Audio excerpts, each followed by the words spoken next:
Captain Zethara pressed her six-fingered hand against the cold metal wall of her ship's bridge. The wind whisper shook as another explosion echoed through space nearby. Through the viewing port, she watched three more Kalari defense ships turn into bright flames before going dark forever. The Vorthic Empire was winning again. "Captain, we lost contact with the orbital station," her communications officer Veltar said.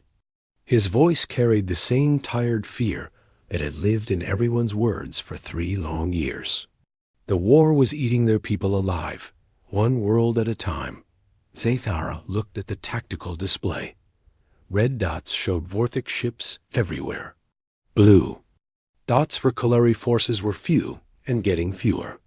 The enemy had better weapons, more ships, and no mercy. They took prisoners only to use them as slaves in their mining operations.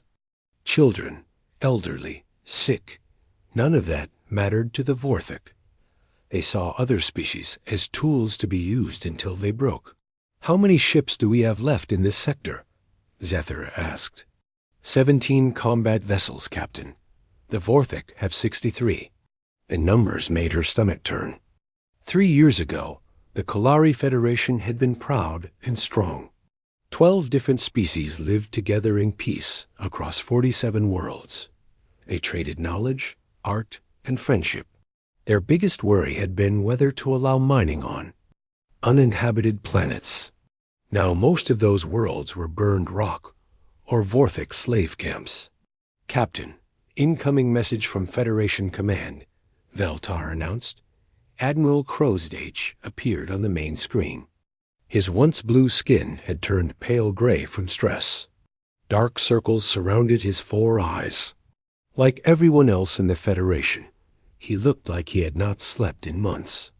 "Captain Zethara, you are ordered to fall back to the sanctuary systems. Immediately. Do not engage the enemy. We are implementing Protocol 7. Protocol 7 meant complete retreat. It meant abandoning this entire sector to the Vorthic. Thousands of Kalari civilians still lived on the planets below. Zethara's jaw tightened. "Admiral, there are still evacuation ships trying to reach orbit. If we leave now, those ships are lost, Captain. We cannot save everyone. The survival of our species depends on preserving what forces we have left." The transmission ended. Zara stared at the blank screen.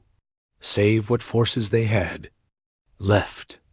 18 ships against an empire that controlled half the galaxy. The mathematics were simple and hopeless. "Captain, what are your orders?" her pilot asked. Zethara almost gave the retreat order.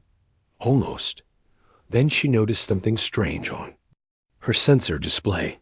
A faint signal coming from deep space, from a direction where no known worlds existed. The signal was weak, but had a pattern. Mathematical sequences mixed with something else, something that made no sense. "Veltar, are you picking up that transmission?" Her communications officer worked his controls. "Yes, Captain. It's coming from grid reference 847.3 by 112.8. That's the Soul Sector. There's supposed to be nothing there, but empty space and maybe some primitive worlds." "What kind of signal is it?"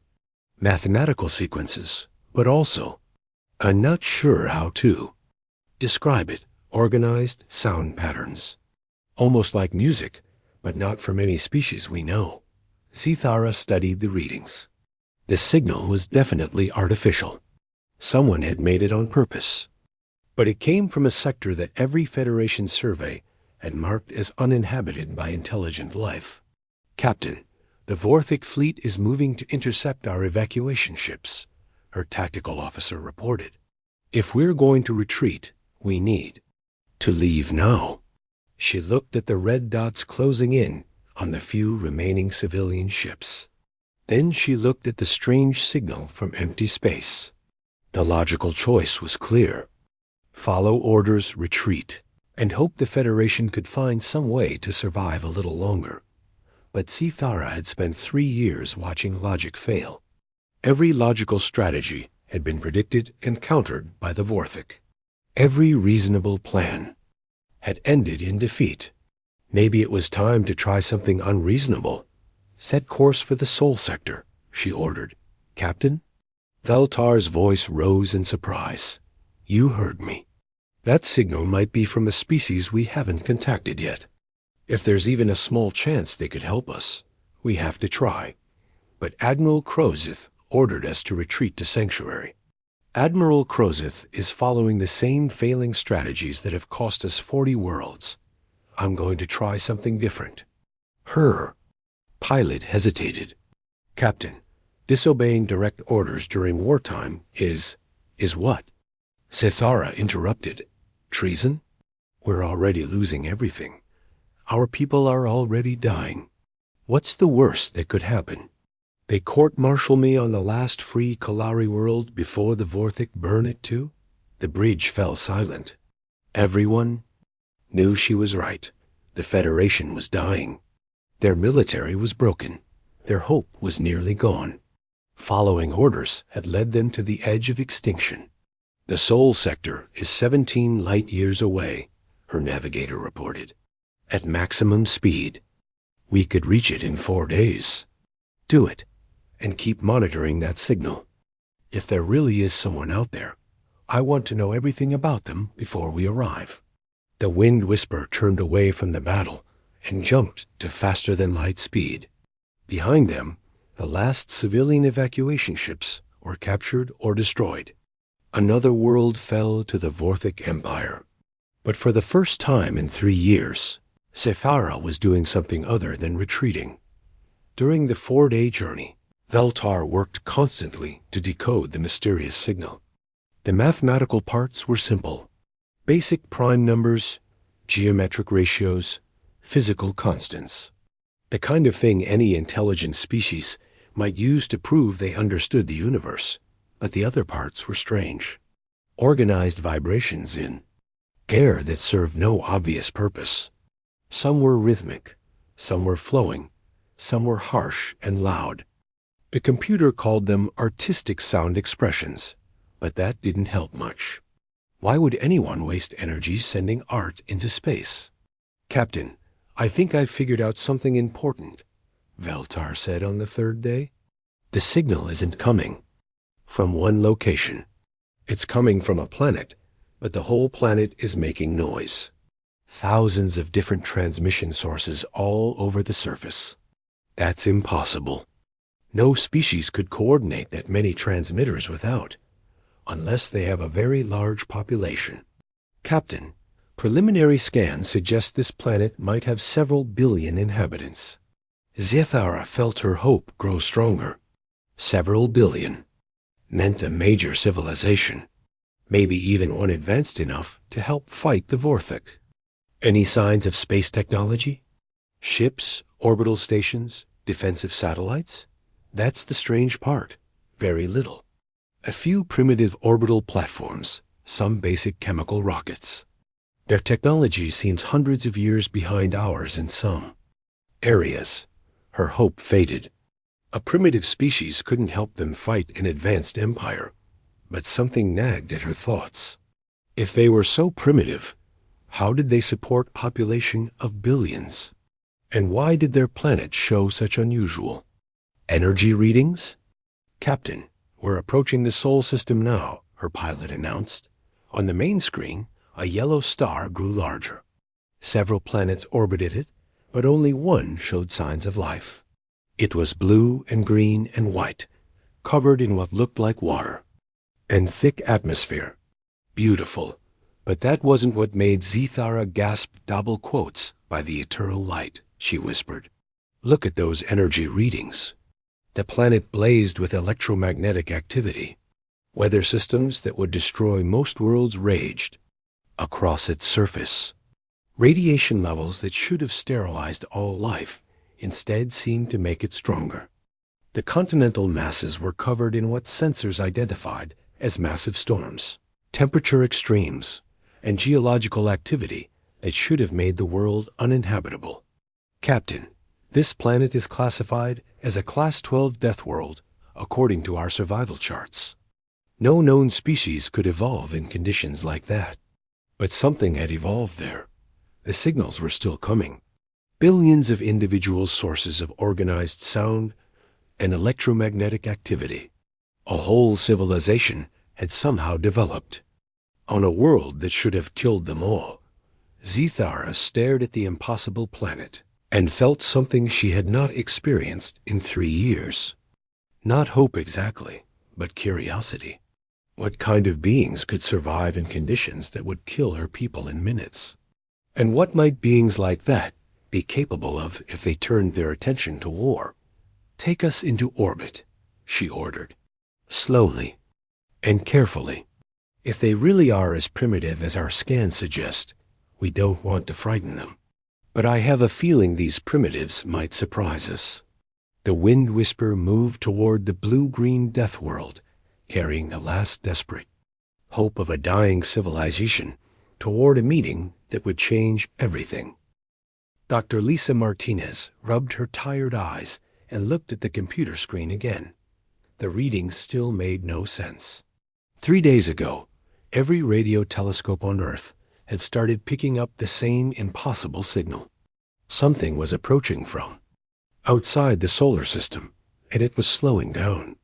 "Lisa, you need to see this," her research partner Ryan Brooks called from across the laboratory. The object just dropped out of faster-than-light travel. She rushed to his workstation. The data made her heart race.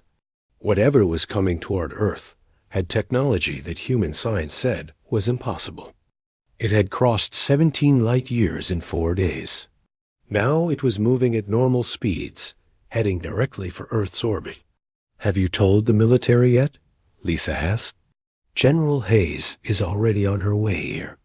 So are representatives from every major government. Everyone wants to know what we're dealing with." Lisa studied the incoming object's trajectory. It was definitely artificial and roughly the size of a small city. Most importantly, it was not acting hostile. Instead of racing toward Earth at attack speed, it was approaching slowly and broadcasting mathematical signals that seemed designed to prove intelligence rather than threaten. "Ryan, what do you think they want? Maybe they're explorers like US. Maybe they're just curious about our radio signals. Or maybe they're in trouble." 2 hours later, General Patricia Hayes arrived with a team of linguists, scientists, and military advisors. Lisa had worked with the general before on search for extraterrestrial intelligence projects. Hayes was smart, careful, and more importantly, she listened to scientists instead of just ordering them around. "Dr. Martinez, what's our situation?" General Hayes asked. "We have confirmed first contact with an alien species. Their ship is approximately 2 million kilometers away and holding position. They're broadcasting mathematical sequences that suggest they want to communicate peacefully. Any signs of weapons or hostile intent? None that we can detect. If anything, they seem to be trying very hard not to frighten us. They could have appeared right above our cities, but instead they're staying at a safe distance and using universal mathematical concepts to establish communication." Dr. Kevin Stone from the International Space Research Facility joined the discussion by video link.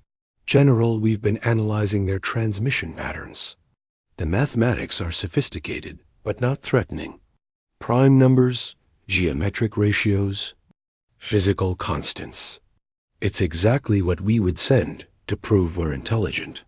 General Hayes studied the data for several minutes. "Dr. Martinez, can we respond to them?" "We've been trying.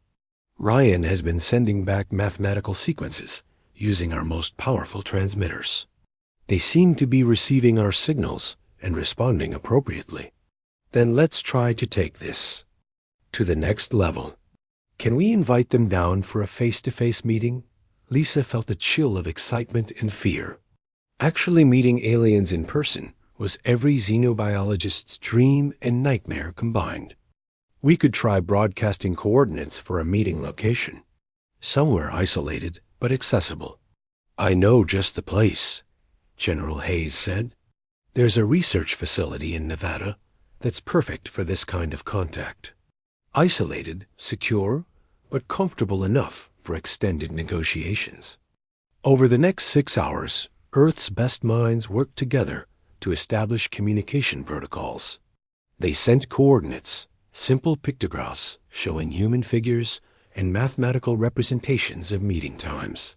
The alien ship responded with similar images showing their own species. The aliens looked roughly humanoid, but with 6-fingered hands, blue-tinted skin, and 4 eyes arranged in pairs. They were taller and thinner than humans, and their messages suggested they breathed a different atmospheric mixture. But they seemed willing to adapt to Earth. Conditions for a meeting. Lisa found herself chosen as the primary xenobiologist for the contact team. Along with Ryan Brooks, General Hayes, and Dr. Kevin Stone, she would be among the first humans to meet an alien species. Face dash to dash face dot. The meeting location was a small research complex surrounded by Nevada desert. The area was cleared of all unnecessary personnel, but the facility was equipped with everything needed for extended communication and translation work. Most importantly, it was far from population centers in case something went wrong. Lisa stood on the landing pad as the alien shuttle descended from their main ship. The craft was beautiful in its strangeness, flowing and organic-looking compared to human angular designs. It landed without making any sound, suggesting technology far beyond human capabilities. A section of the shuttle's hull simply faded away, revealing an opening. The first alien to step out was tall and graceful, moving with careful deliberation.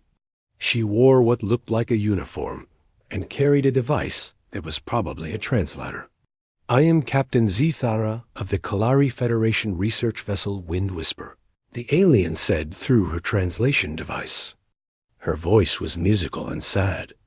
"I come seeking help for my dying people." General Hayes stepped forward. "I am General Patricia Hayes of the United Earth Defense Forces. This is Dr. Lisa Martinez, our xenobiologist, Ryan Brooks, our communications specialist, and Dr. Kevin Stone, our space scientist. We welcome you to Earth." Captain Zethara looked around at the desert landscape. Her 4 eyes moved independently, taking in details that human eyes might miss. "Your world is very beautiful, but also very dangerous. How do you survive here?" Lisa was confused. Dangerous? This is actually one of the calmer areas of our planet. Calm? Zethara's translator conveyed surprise. The radiation levels here would kill most Kalari within an hour. The atmospheric pressure would crush our lungs. The oxygen concentration is toxic to nearly every species we know. The human team exchanged glances. Earth was dangerous to aliens? This was the opposite of what they had expected. Dr. Stone spoke up. "Captain Zethara, what kind of conditions do your people prefer?" "Lower gravity, thinner atmosphere, less radiation, more stable weather patterns. Most civilized worlds maintain careful environmental controls to ensure safety and comfort." "Environmental controls?" Ryan asked. "Yes.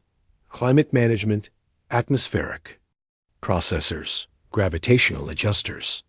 Standard technology for any advanced civilization." Zethara paused, studying their faces. "You don't have environmental controls, do you?" "No," Lisa said slowly.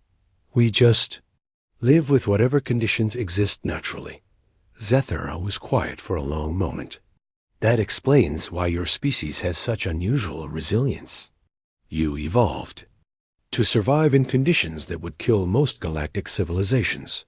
General Hayes sensed an opportunity. "Captain, you mentioned that your people are dying. What kind of help do you need?" Zethara activated a holographic display device. Images appeared in the air, showing beautiful cities on alien worlds.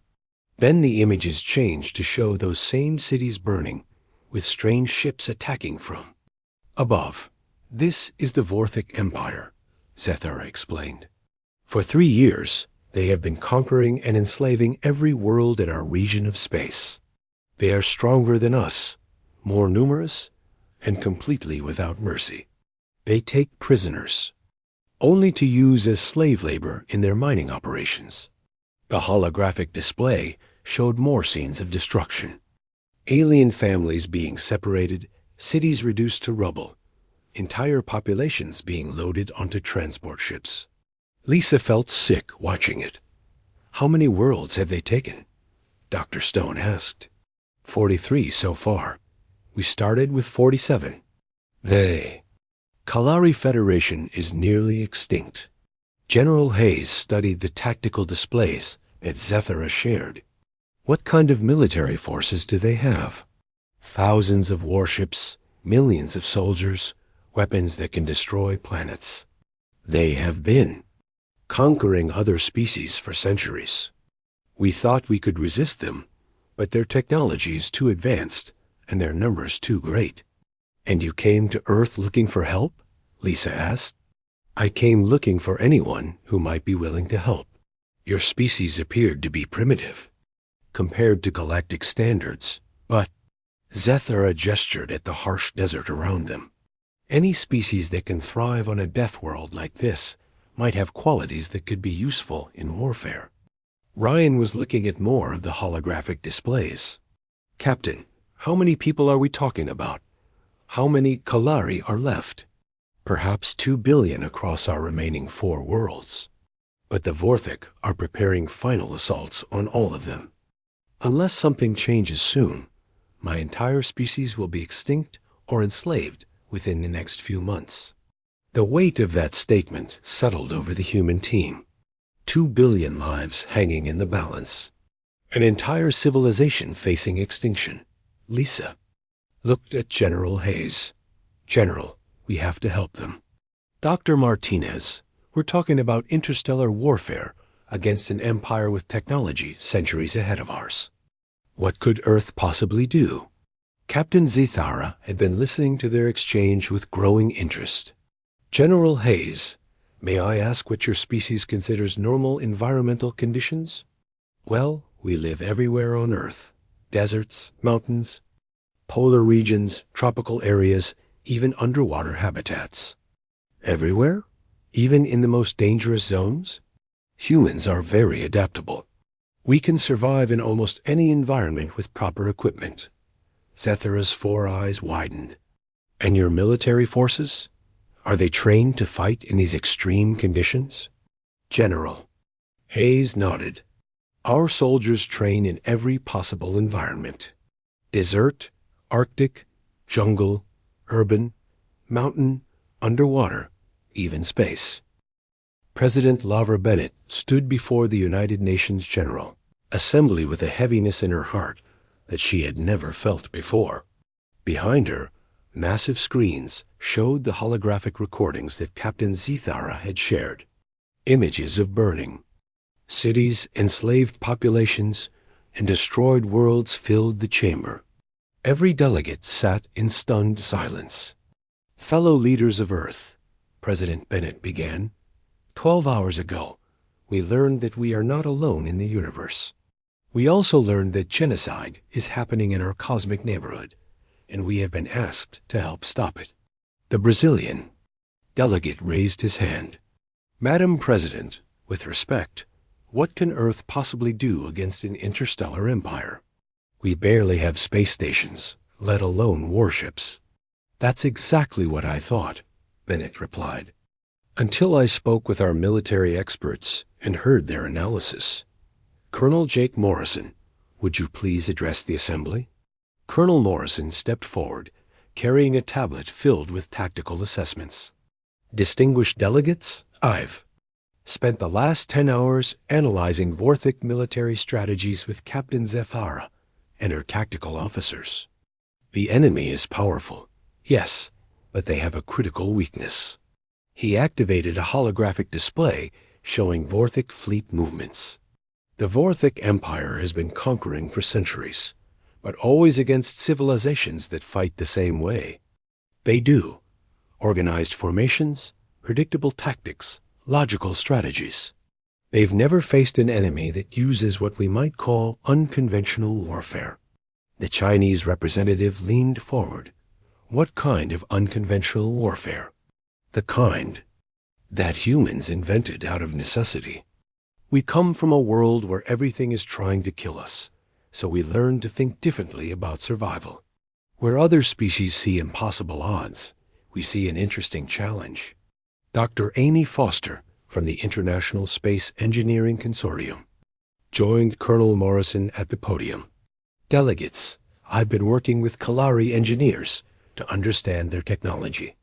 Their ships are more advanced than ours, but they're also more fragile. They're designed for efficiency and safety, not for the kind of abuse that human equipment regularly endures. What does that mean in practical terms? Asked the German delegate. It means we can retrofit their ships with human-designed backup systems, redundant safety measures, and what we call creative emergency solutions. In other words, we can make their technology as tough and stubborn as we are. President Bennett, we took the podium. Delegates, I'm not asking you to vote on this lightly. We would be committing Earth to an interstellar war against impossible odds. But I've seen the evidence of what the Vorthic Empire does to conquered peoples.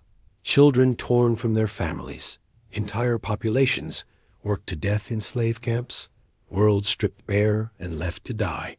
The Indian delegate stood. Madam President, even if we could help militarily, what about the cost? The resources required for such an undertaking could bankrupt our nations. Actually, Dr. Foster interjected, the Kalari have offered to share their technology freely in exchange for our assistance. Faster-than-light travel, advanced energy systems, medical breakthroughs that could extend human lifespans by centuries. The technological benefits alone would advance Earth's civilization by thousands of years. But that's not why we should help them, President Bennett said firmly. We should help them because it's the right thing to do. Because when someone is being murdered, you don't stand by and watch. You act. The chamber erupted in discussions. As delegates conferred with their advisors, President Bennett waited patiently, knowing that the next few minutes would determine whether Earth joined the galactic community as isolationists or as defenders of the innocent. The Secretary General called for order. The vote is called. All in favor of authorizing Earth's participation in military assistance to the Kalari Federation? One by one, hands rose around the chamber. Brazil, China, Germany, India, Russia, Canada, Japan, Australia. Every single delegate voted yes. The decision was unanimous. The measure passes, the Secretary General announced. Earth will render military assistance to the Kalari Federation against the Vorthic Empire. The chamber erupted in applause, but President Bennett felt no celebration. They had just committed their species to a war that could result in Earth's destruction if they lost. But they had also taken the first step toward becoming something greater than they had ever been before. Within hours of the UN vote, every major military base on Earth became a hive of activity. Admiral Chris Parker was chosen to lead the joint Human Kalari Task Force, working directly with Captain Zethara to coordinate strategy. The first priority was getting human personnel to the battle zones and human technology integrated with Kalari ships at Cape Canaveral. The Kalari ship knew. Horizon underwent rapid modifications. Human engineers swarmed over its hull, installing backup power systems, redundant life support, and what Colonel Morrison called "oh shit" handles. Emergency manual controls for every critical system. Lieutenant Rachel Morgan, one of Earth's best fighter pilots, stood in the New Horizons hangar bay, watching Kalari technicians work on her modified aircraft. The aliens moved with careful precision, but she noticed they seemed nervous about everything. "Captain Zethara," Rachel called out, "why do your people look so worried? This is just standard equipment maintenance." Zethara approached her four. eyes tracking the human engineers, who were installing what they called explosive bolts on various hull sections. Lieutenant Morgan, your people's definition of standard safety measures includes planned explosions. This makes my crew uncomfortable. The explosive bolts are emergency hull breach patches. If the ship takes damage, we can blow sections of the hull away and seal the holes with emergency foam. It's a basic survival technique. Yes, but most species would prefer to avoid taking hull damage in the first place. Rachel grinned. Where's the fun in that? Besides, if you're not taking damage, you're probably not fighting hard enough. Zethara stared at her for a long moment. Lieutenant, do all humans think this way? Pretty much. We call it controlled chaos. The idea is that if we can break our own stuff in controlled ways, we can fix it when the enemy breaks it in uncontrolled ways. Dr. Amy Foster joined their conversation, carrying a tablet full of technical specifications. Captain Zithara, we're ready to test the new shield matrix. It's based on studying Earth's magnetosphere and how it deflects solar radiation. Will it be as efficient as our original shields? Probably not, Amy admitted, but it'll be a lot harder to knock down. Human engineering philosophy is that it's better to have something that works poorly for a long time than something that works perfectly until it breaks. Zethara was beginning to understand that human and Kalari approaches to technology were fundamentally different. Kalari built things to work perfectly under ideal conditions. Humans built things to work adequately under terrible conditions. Captain Steve Davis, a veteran of 3 Earth conflicts, was reviewing tactical plans with Kalari military officers. The aliens kept proposing elegant strategies based on superior positioning and coordinated fleet movements. Steve kept suggesting alternatives that sounded insane. What if we ram the damaged ships into their formation? Steve suggested. Use the explosions to break up their attack pattern. The Kalari tactical officer, Veltar, looked horrified. Captain Davis, that would result in the complete loss of the ramming vessel and its crew. Not necessarily. We install escape pods with short-range teleporters. The crew bails out just before impact, and we use remote control for the final approach. But the ship itself would be completely destroyed. So, ships can be replaced. The important thing is disrupting their formation, so our other vessels can attack more effectively. Veltar made notes on his tablet, but Steve could see he was struggling with the concept. Captain, I must ask, do humans often sacrifice valuable equipment for tactical advantage? All the time. We have a saying, any landing you can walk away from is a good landing. We're not attached to keeping our stuff pretty if breaking it helps us win. The cultural exchange went both ways. Human soldiers marveled at Kalari medical technology that could heal wounds in minutes and extend lifespans dramatically.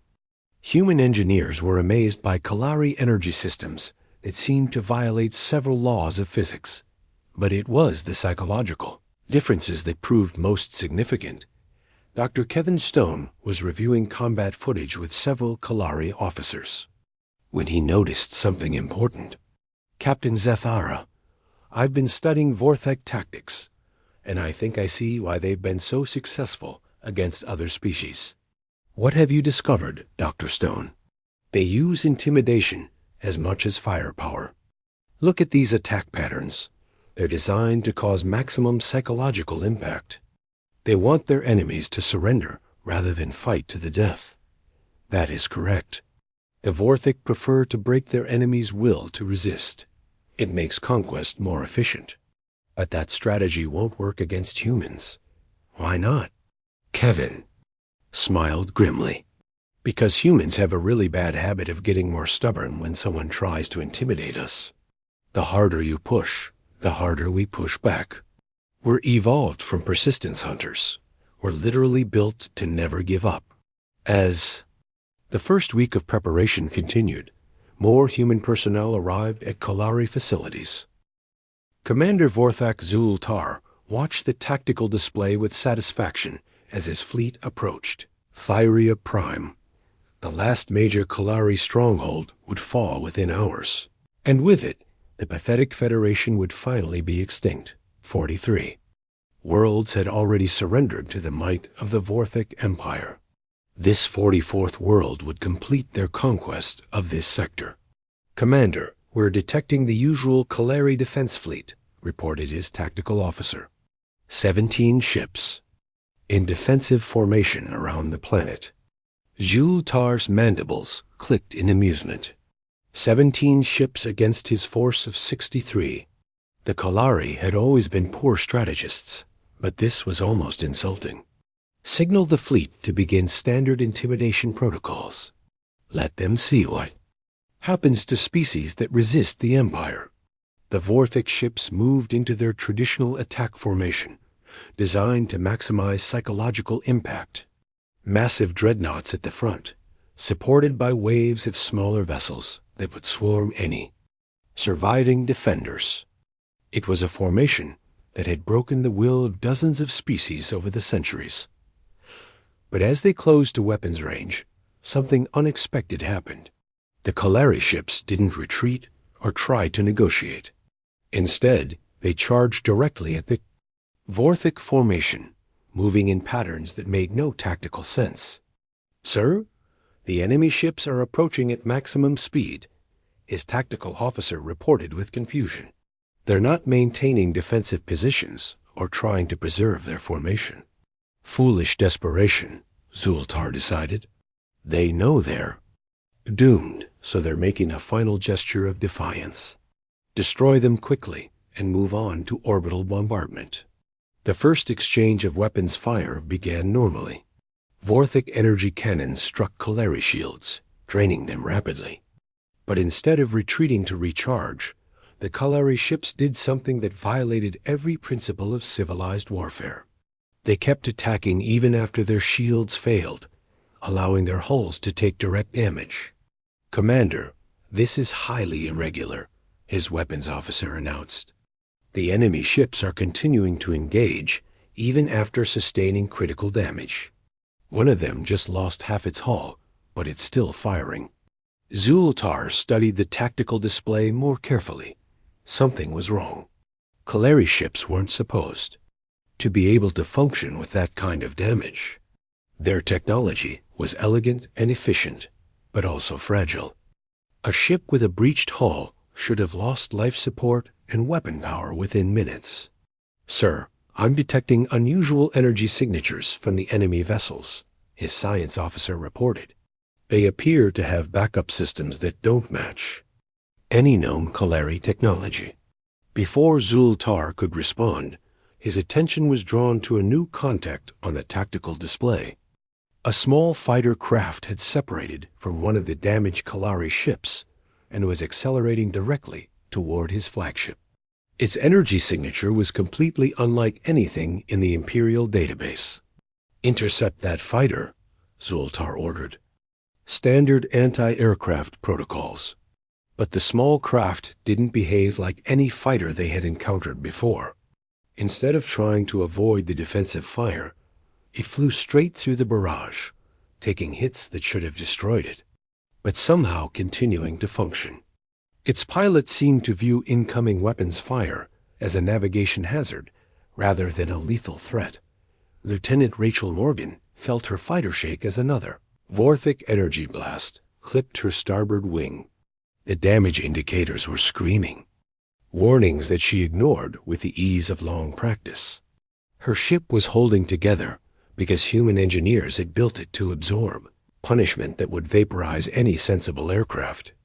"Control, this is Deathbird 1, she reported over the radio. "I'm making my attack run on the enemy flagship."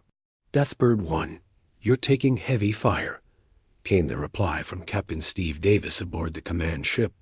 "Do you need to abort and return for repairs?" "Negative, Control. I've still got engines, weapons, and attitude. That's all I need."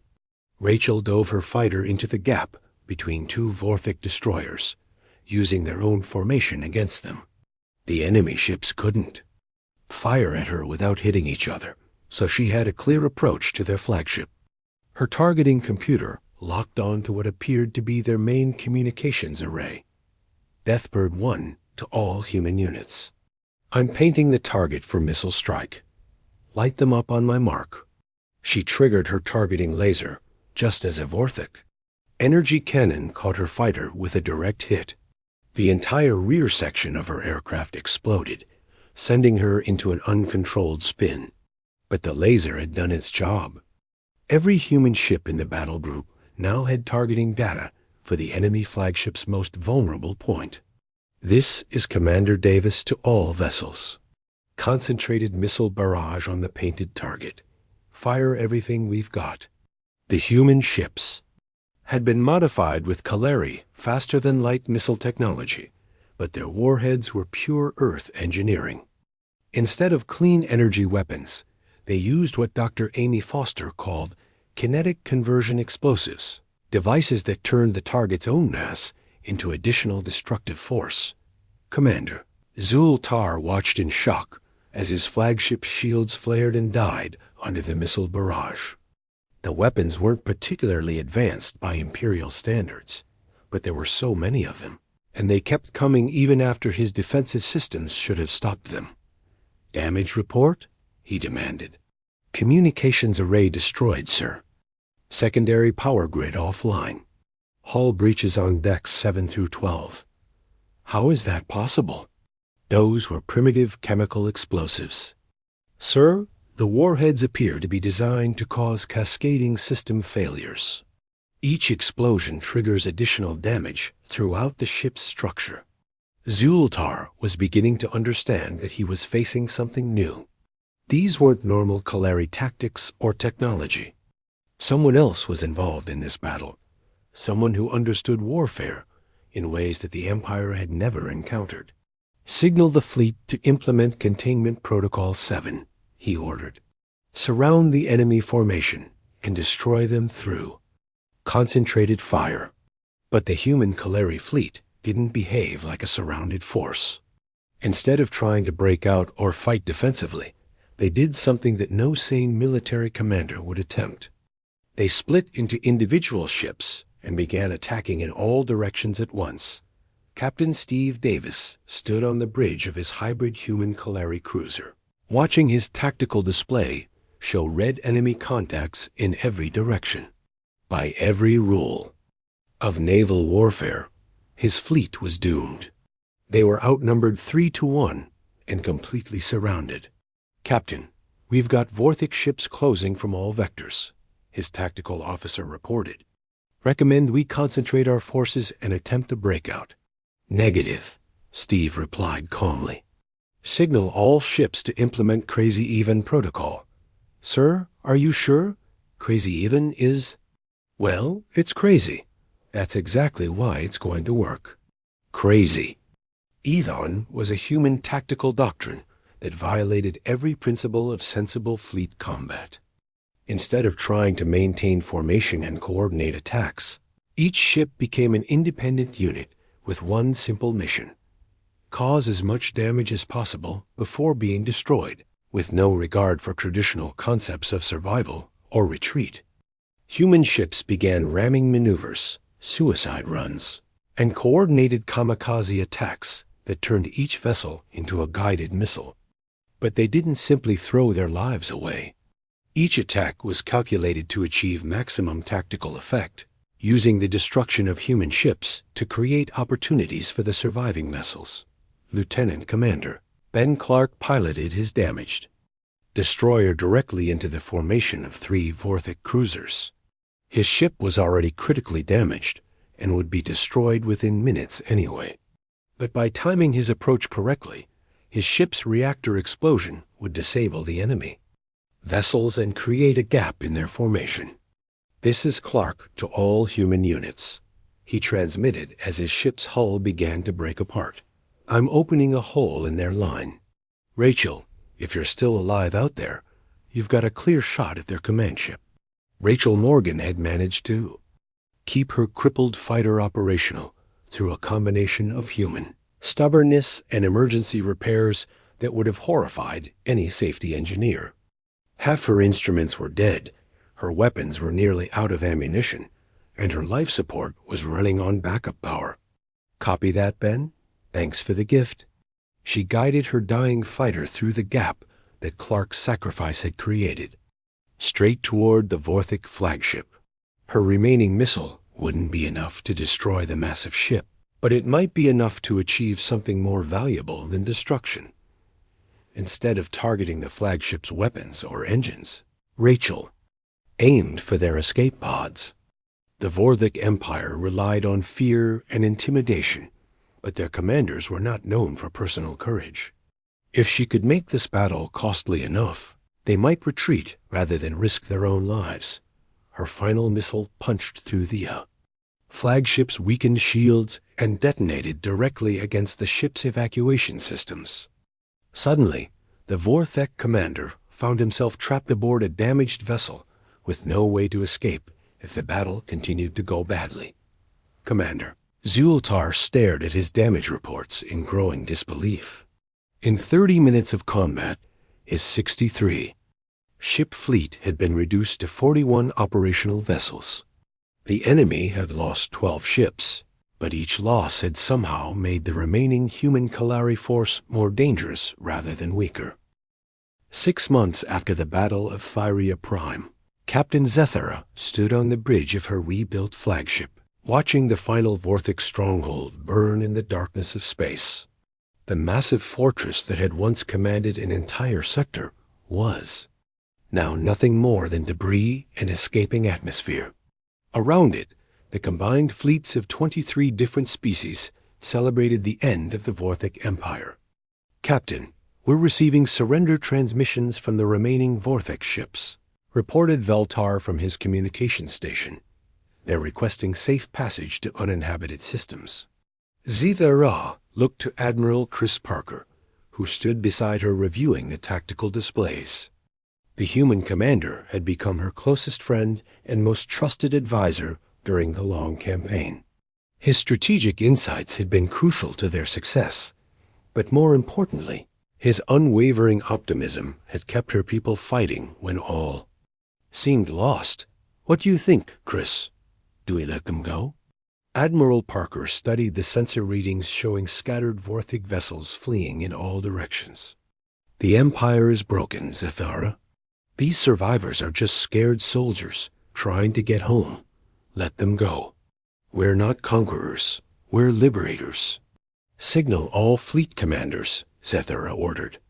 Allow the remaining Vorthic forces to withdraw. No pursuit, no further attacks. The war is over. As the defeated enemy ships disappeared into faster-than-light travel, Zethara reflected on how much had changed since that desperate day when she had first detected transmissions from the Sol system. The Kalari Federation no longer existed, but something far greater had taken its place. The Galactic Alliance for Mutual Defense now included 47 different species across more than 300 worlds. Earth had become not just a member, but the moral center of an organization dedicated to preventing the kind of genocide that had nearly destroyed the Kalari. Captain, Veltar announced, we're receiving a transmission from the surface of Kalari Prime. Dr. Martinez is ready to begin the formal ceremony. The liberation of Kalari Prime had been the turning point in the war, when the human-led coalition had broken the siege of her homeworld. Species throughout the galaxy had finally accepted that the Vorthic Empire could be defeated. Within weeks, rebellions had erupted on dozens of occupied worlds. The Empire's forces, demoralized and facing enemies on all fronts, had begun surrendering faster than the Alliance could accept their capitulation. Zethara transported down to the surface of her homeworld for the first time in 4 years. The capital city of New Harmony had been rebuilt with a mixture of traditional Kalari architecture and human-influenced engineering. The buildings were beautiful, but they were also designed to survive orbital bombardment, extreme weather, and system failures that would cripple more elegant structures. The ceremony was being held in Memorial Plaza, where representatives from every Alliance species had gathered. At the center of the plaza stood a new monument, a simple black stone inscribed with the names of every being who had died fighting the Vorthic Empire. Human names were scattered throughout the list, soldiers who had traveled across the galaxy. To fight for people they had never met. Dr. Lisa Martinez approached Zethara as the ceremony preparations continued around them. The human scientist had become the Alliance's first director of interspecies relations, a position that required her to coordinate between dozens of different cultures and value systems. Zethara, I wanted to thank you personally before the ceremony. Begins, Lisa said. None of this would have happened if you hadn't been brave enough to investigate those signals from Earth. I was desperate, not brave, Zethara replied. I was looking for anyone who might help us survive a little longer. I never imagined we would find people who would teach us how to hope again. That's what humans do best. We're stubborn about hope. We refuse to accept that any situation is truly hopeless as long as someone is still fighting. The ceremony began, with representatives from each Alliance species reading the names of their war dead. The list took hours to complete, but no one left. Every name represented someone who had chosen to fight for the freedom of others, and their sacrifice deserved to be remembered. When the human names were read, Zethara felt tears forming in her 4 eyes. Lieutenant Rachel Morgan, who had survived the war and now commanded the Alliance's first integrated fighter squadron. Commander Ben Clark, who had survived his suicide run thanks to last-second modifications to his ship's escape systems. Admiral Chris Parker, whose tactical innovations had become required study at military academies across the galaxy. But the name that moved her most was Dr. Amy Foster, who had died not in battle, but in a research accident while developing new shield technologies. The human engineer had been working 18-hour days to improve Alliance defensive systems, driven by her determination to protect species she had never met on worlds she would never visit. After the names were read, each species representative spoke about what the war had meant to their people. Some talked about freedom regained, others about justice served. But when it came time for the human representative to speak, President Lara Bennett surprised everyone with her brevity. We did what we had to do, she said simply. When people are being hurt, and you have the power to help them, you help them. That's not heroism. It's just basic decency. The real heroes are the ones who kept fighting even when they had every reason to give up. The ceremony concluded with the lighting of the eternal flame, a fusion torch that would burn for thousands of years as a reminder that freedom must be actively defended by each generation. Representatives from each Alliance world contributed material to the flame, creating a light that literally contained pieces of every member civilization as the flame ignited. Zethara found herself standing between Dr. Martinez and Admiral Parker, looking up at a symbol of hope that would outlast all of them. The 3 of them had become more than allies during the war. They had become family, bound together by shared sacrifice and mutual respect. So what now? Admiral Parker asked as the crowd began to disperse. The war is over, the Alliance is established, and everyone wants to go back to their normal lives. There is no going back, Zethara replied. The galaxy has changed. We've learned that different species can work together, that advanced civilizations have responsibilities to protect less developed ones, and that the universe is much stranger and more wonderful than any of us imagined. Dr. Martinez nodded toward a group of young beings from various species who were working together to set up communication equipment. Look at them. Kalari, Human, Therian, Melody, and half a dozen others, all working as if they've known each other their whole lives. That's the real victory of this war. The truth of her words was evident throughout the plaza. Everywhere they looked, beings from different worlds were collaborating, sharing knowledge, and building friendships that transcended species boundaries. The alliance had started as a military necessity, but it was becoming something much more important, a community. Over the following weeks, as the formal dissolution of the Vorthic Empire was completed, occupation forces began the long process of rebuilding devastated worlds. The scope of the change became clear.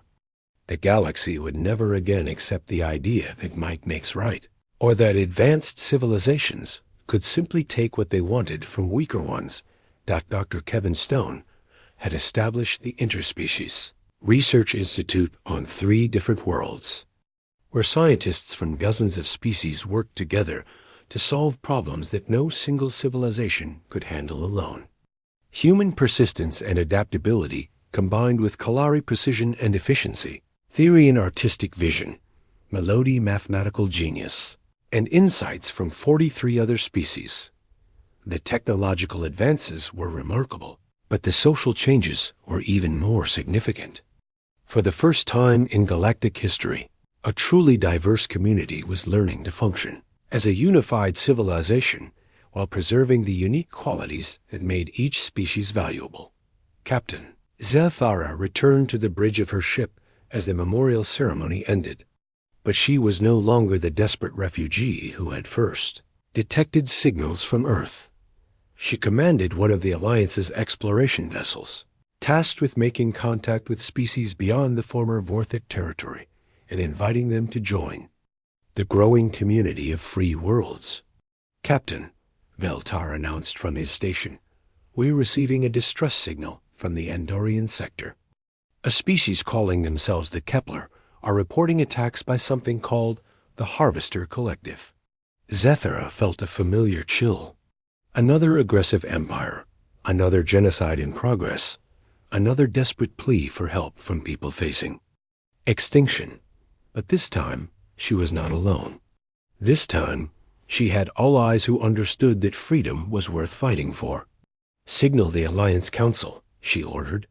Inform them that we have a new situation requiring intervention. And contact Admiral Parker. Tell him we may need to dust off some of those human tactical manuals again. Should I also contact Dr. Martinez? Veltar asked. Absolutely. If we're going to convince another species to join our community, we'll need someone who understands how to build bridges between different ways of thinking.